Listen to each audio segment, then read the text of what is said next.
Hi അസ്സലാമലൈക്കും welcome back to our channel. അപ്പം നമ്മൾ എൻ്റെ കൂടെ ഇന്ന് 2 ഗസ്റ്റും കൂടി ഉണ്ട്. ഇത് സാറ, സിയ. അപ്പോൾ നമ്മളിന്ന് ഷവാനുണ്ട്. നമ്മളിന്ന് പുളി പറിക്കാൻ വേണ്ടി പോവാണ്. പുളി എന്ന് പറഞ്ഞാൽ വെണ്ടക്ക പുളി, മദ്രാസ് പുളി എന്നൊക്കെ പറയും. അപ്പോൾ നിങ്ങൾക്ക് ഞാൻ കാണിച്ചു തരാം. നമുക്ക് ആ പുളി പറിക്കാൻ പോകാം. ഓക്കെ.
പുളി നമ്മൾ പറിച്ച് അതിൻ്റെ തൊലി, അതിൻ്റെ കുരുവൊക്കെ കളഞ്ഞിട്ട് എടുത്ത് വെച്ചിട്ടുണ്ട്.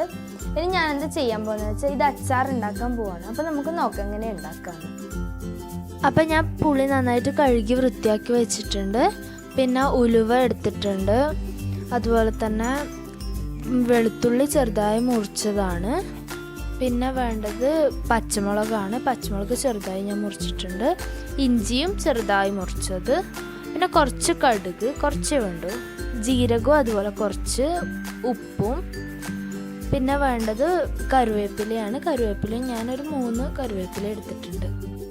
പിന്നെ ഇനി വേണ്ടത് മംഗളേൻ്റെ കായാണ് ഞാൻ എടുത്തിട്ടുള്ളത്. നിങ്ങൾ ഇഷ്ടമുള്ള കായ എടുത്തോളൂ. പിന്നെ മുളക് കാശ്മീരി ചില്ലിയാണ്.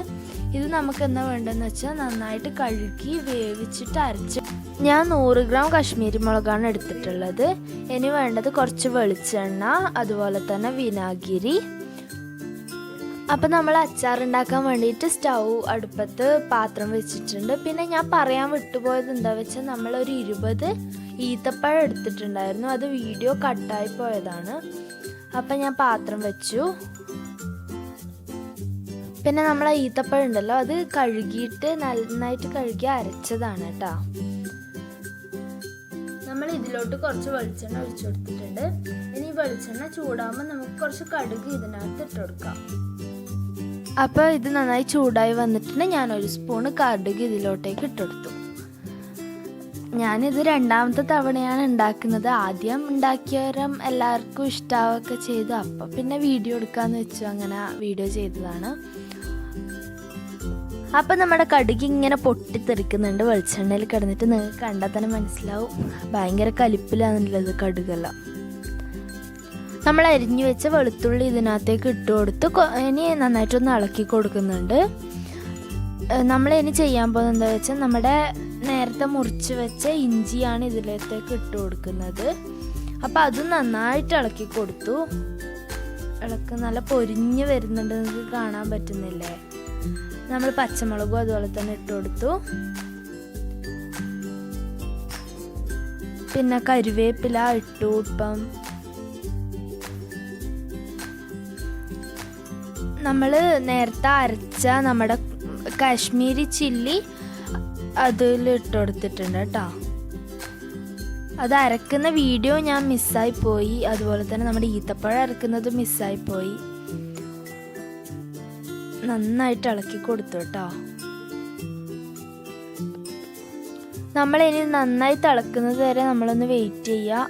ഞാൻ ആ അരച്ച മിക്സിയിലുള്ള വെള്ളം കുറച്ച് ഇതിൽ ഒഴിച്ചു കൊടുത്തിട്ടുണ്ട് കേട്ടോ.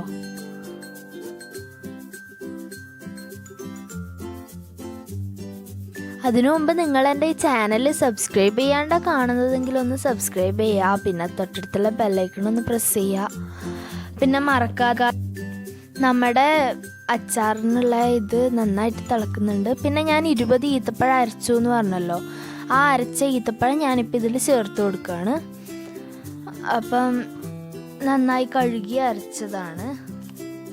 പിന്നെ നിങ്ങൾ എൻ്റെ വീഡിയോ ഇതുവരെ സബ്സ്ക്രൈബ് ചെയ്യാതെ കാണുന്നെങ്കിൽ എന്തായാലും സബ്സ്ക്രൈബ് ചെയ്യുക. പിന്നെ ഇഷ്ടപ്പെട്ടാൽ ലൈക്ക് ചെയ്യാനൊന്നും മറക്കല്ല കേട്ടോ.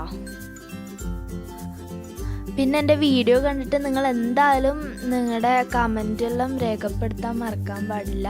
നിങ്ങളുടെ അഭിപ്രായങ്ങളെല്ലാം പറയുക, അതുപോലെ ഞാൻ ഇമ്പ്രൂവ് ചെയ്യാൻ നോക്കാം. അപ്പം ഞാൻ ഇത് ഇളക്കി കൊടുക്കുന്നുണ്ട്. അപ്പം നമ്മുടെ ഇത് നന്നായി വെട്ടി തിളച്ച് വരുന്നുണ്ട്. പിന്നെ ഒരു കാര്യം എന്താണെന്നറിയില്ല, എനിക്ക് ഈ സംസാരിക്കുന്നതിനിടയിൽ എപ്പോഴും ഉണ്ടാവും അപ്പം എന്ന് പറയുന്നത്. അത് മാറ്റാൻ വേണ്ടി ഞാൻ ഒരുപാട് ശ്രമിക്കുന്നുണ്ട്. അന്ന് നമ്മുടെ മണി പ്ലാന്റിൻ്റെ വീഡിയോയിലുള്ള ഒരു 25 അപ്പെങ്കിലും ഉണ്ടായിട്ടുണ്ടാവും. ഇപ്പം അത് കുറച്ചൊരു 15 ആക്കിയിട്ടുണ്ട്. അപ്പം ഞാൻ കുറക്കാൻ ശ്രമിക്കുന്നുണ്ട്. അതുപോലെ എന്നോട് ഒരുപാട് പേര് പറഞ്ഞിട്ടില്ലാണ് അപ്പം എന്ന് വിളിച്ച് കളിയാക്കാറുള്ളൊക്കെ ഉണ്ട്. നന്നായി വെന്ത് നന്നായി. പിന്നെ ഞാൻ കുറച്ച് ഉലുവപ്പൊടിയും ജീരകപ്പൊടിയും ചേർത്ത് കൊടുക്കുന്നുണ്ട് ഇതിനകത്തേക്ക്. നമ്മളിത് ചേർത്ത് കൊടുക്കുന്നത് കൊണ്ട് നമുക്ക് നല്ല സ്മെല്ല് കിട്ടും അച്ചാറിന്. ഇനി നമ്മൾ ചേർത്ത് കൊടുക്കാൻ പോകുന്നത് നമ്മുടെ മെയിൻ ഇൻഗ്രീഡിയൻ്റായ നമ്മുടെ പുളിയാണ്, മദ്രാസ് പുളി. അപ്പം മദ്രാസ് പുളി ഞാൻ ചേർത്ത് നന്നായി ഇളക്കുന്നുണ്ട്. അപ്പം ഇനി അത് നന്നായി വേവണം കേട്ടോ. മദ്രാസ് പുളി അതിലിങ്ങനെ തിളച്ച അച്ചാറിൻ്റെ രുചിയൊക്കെ അതിൽ ചേർന്ന് കിട്ടണം. അപ്പം ഞാൻ ആദ്യം ഒന്ന് ഇളക്കി കൊടുക്കുകയാണ്. പിന്നെ നിങ്ങൾ വീഡിയോ എല്ലാവർക്കും ഷെയർ ചെയ്യാൻ ശ്രമിക്കുക. ഇത് നിങ്ങൾ ട്രൈ ചെയ്ത് നോക്കുക. അതുപോലെ തന്നെ നിങ്ങളുടെ ഫീഡ്ബാക്കുകൾ അറിയിക്കുക. അതുപോലെ തന്നെ എനിക്ക് ഭയങ്കര ഇഷ്ടമാണ് അച്ചാർ. അപ്പം ഇപ്പം നല്ല സ്മെല്ലൊക്കെ ആയിരിക്കും. ഇങ്ങനെ വായിൽ കപ്പലോടിക്കാനുള്ള നമ്മൾ കുറച്ച് വിനാഗിരിയും കൂടെ ചേർത്ത് കൊടുത്തിട്ടുണ്ട്. അങ്ങനെ നമ്മുടെ അച്ചാർ ഇവിടെ റെഡിയാവുകയാണ്. എനിക്ക് എന്താ ടേസ്റ്റ് നോക്കാഞ്ഞിട്ട് എന്തോ പറ്റണില്ല. അച്ചാർ ഭയങ്കര ഇഷ്ടമാണ്. വെറുതെ അച്ചാർ കൂട്ടി തിന്നലാണ് പണി. അതുപോലെ തന്നെ ഷവ്വാ. അപ്പം നമ്മൾ ഇതിനകത്ത് കുറച്ച് ഉപ്പും കൂടെ ഇട്ട് കൊടുത്താൽ നമ്മുടെ അച്ചാർ ഇപ്പം റെഡിയായി. നിങ്ങൾ വീഡിയോ ഇഷ്ടമായാൽ ലൈക്ക് ചെയ്യുക, ഷെയർ ചെയ്യുക, സബ്സ്ക്രൈബ് ചെയ്യുക. ഇപ്പം പറയുന്ന പോലെ തൊട്ടടുത്തുള്ള ബെല്ലൈക്കൺ കൂടെ ഒന്ന് പ്രസ് ചെയ്യുക. നമ്മളിനി അടുത്ത വീഡിയോ ആയിട്ട് വരുന്നത് വരെ എല്ലാവർക്കും ബൈ.